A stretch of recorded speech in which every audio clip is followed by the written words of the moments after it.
देखिए, इंग्लिश के अंदर सब्जेक्ट वर्ब एंड एग्रीमेंट का यानी सब्जेक्ट वर्ब का रिलेशन में हम लोग बहुत सारा रूल देखे जो वीवीआई था। आज हम लोग टेंस का बात करेंगे और टेंस के अंदर रूल भी जानेंगे।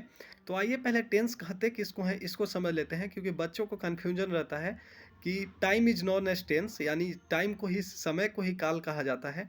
ये हिंदी में सूट करता है, बट ये डेफिनेशन जहाँ तक देखा जाए ये रॉन्ग है।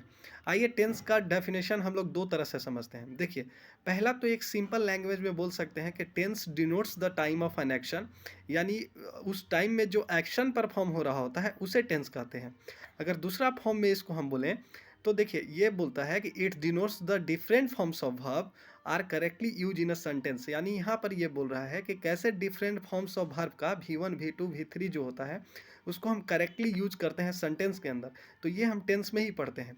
तो आइए पहले हम लोग सिंपल प्रेजेंट का पहला रूल समझ लेते हैं कि सिंपल प्रेजेंट का यूज कहाँ होता है। ऐसे तो 3 रूल हैं इसमें, हम एक एक कर कर डिस्कस करेंगे।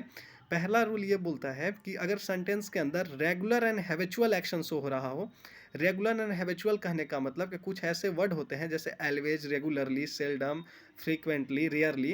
तो अगर सेंटेंस के अंदर दिखे तो हमेशा इसका ट्रांसलेट आप सिंपल प्रेजेंट में ही कीजिए। जैसे मैं एक ट्रांसलेशन बताता हूँ, I go to a school daily.